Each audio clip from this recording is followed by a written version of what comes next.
బాబు నీ చూద్దామా? లేదు వద్దండి. ఎందుకు చూపించుకో? ఊరికే ఉన్న మమ్మల్ని జాతకం చూపించుకోమని అడ్డమైన యదవల దగ్గర తీసుకొచ్చి పరువు తీసి అవమానించి ఇప్పుడు నువ్వు చూపించుకోనంటావా? పెట్టరా. ఇందులో వెలుముద్రవేనాయనా.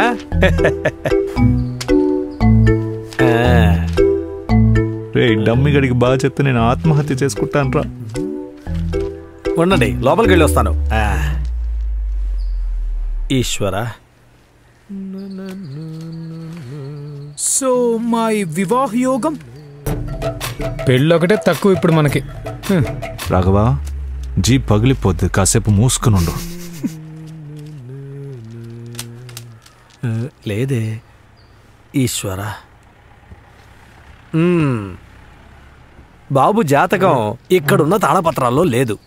శుక్రవారం వైదీశ్వరాలయం నుంచి కొన్ని తాళపత్రాలు వస్తాయి. మీరు శనివారం వచ్చారంటే ఈ బాబు జాతకం కూడా బయటపడిపోతుంది. ముందు బయటికి వెళ్ళిపోదాం. రే ఇదిగో సార్దే చూసి పెట్టండి. నువ్వు మాత్రం బతికిపోదావునే. సార్ మరి డబ్బులు? శనివారం వస్తున్నాంగా, అప్పుడు ఇస్తానులే. బాబు శనివారం తప్పకుండా రావాలి. ఇంకెవరిదైనా చూడమంటారా? ముందు మీది చూసుకోండి. మా వీడు పెద్ద ఫ్రాడ్ రా. నీ బతుకే తేడాగుంటే ఆడేం చేస్తాడరా? అమ్మా నాన్న పేర్లతో సహా కరెక్ట్ చెప్పాడరా.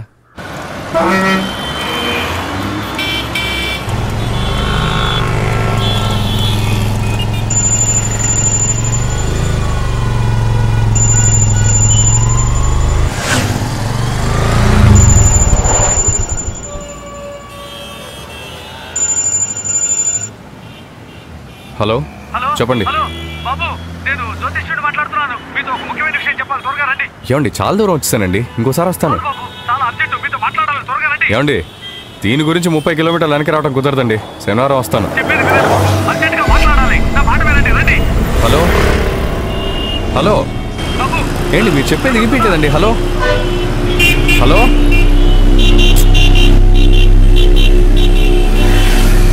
ఏమైందిరా? మీరు ఇంటికి వెళ్ళండి, నాకు చిన్న పని ఉంది. పండు తినాలా? వెళ్ళండి రా, వచ్చేస్తాను. చాలా రాఘవా.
ఏమిటక్క నువ్వు చేసింది?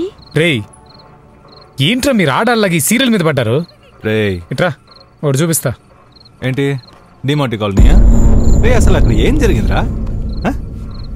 ఏం జరిగిందా? ఎంతమంది చచ్చిపోయారో తెలుసా? వాళ్ళందరూ ఎందుకు చచ్చిపోయారో ఎలా చచ్చిపోయారో ఎవరికీ తెలియదు. ఒక్కొక్కడు ఒక్కొక్క కథ చెప్తున్నాడు. కానీ ఆ కథలన్నిట్లోనూ కొన్ని విషయాలు మాత్రం కామన్గా ఉన్నాయి. సో వీళ్ళంతా చెప్పేదాన్ని బట్టి చూస్తే ఇలా జరుగుంటుందేమో అనిపిస్తోంది. 19th సెంచరీలో బ్రిటిష్ గవర్నమెంట్ ఉన్నప్పుడు చెన్నైలో ఒక పెద్ద పోర్చుగీస్ బిజినెస్ మ్యాన్ ఉండేవాడు. అతని పేరే జాన్ డిమాంటి. సగానికి పైగా చెన్నై అతనికే సొంతం. అతనికి ఇక్కడ చాలా బిజినెస్లు కూడా ఉండేవి.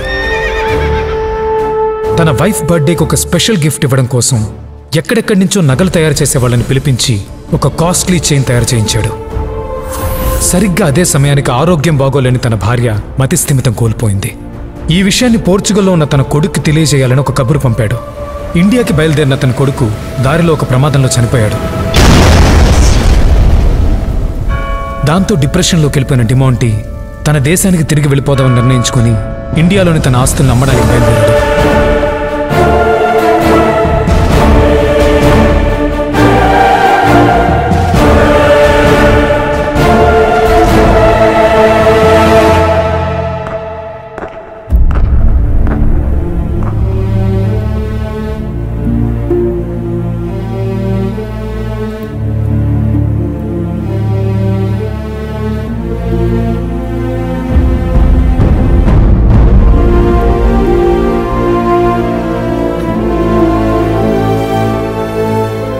cuidar da minha esposa.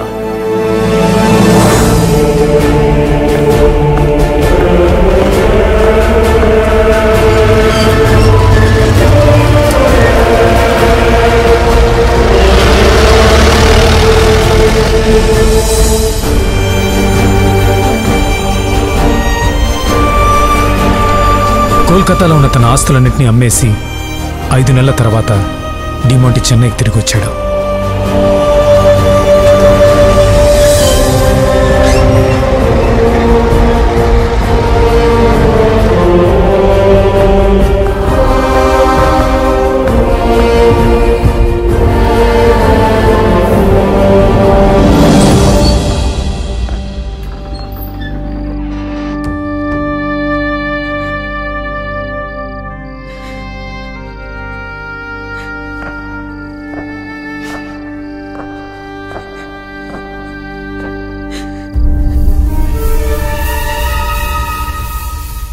Sir, మీతో ఒక మాట చెప్పాలి.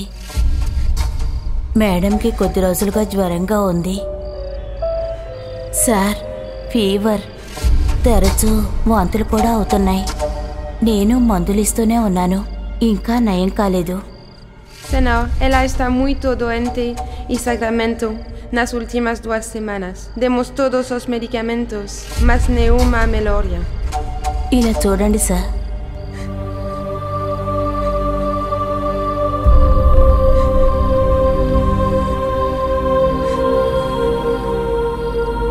Guardas! Chamor Romedico agora!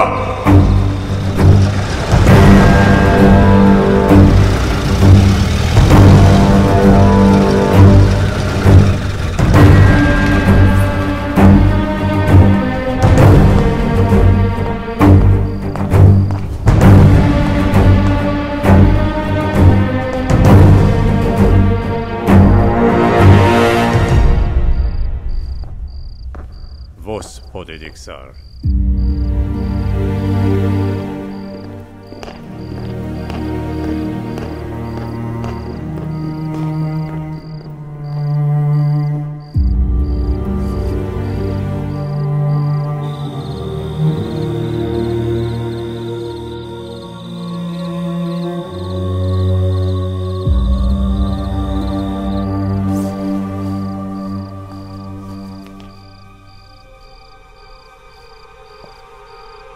She is pregnant.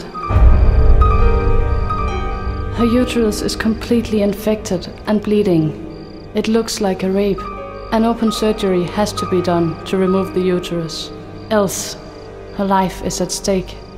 I will inform this to the senior doctor at the East India Company, and they will perform the open surgery. I will give all the first aid I can.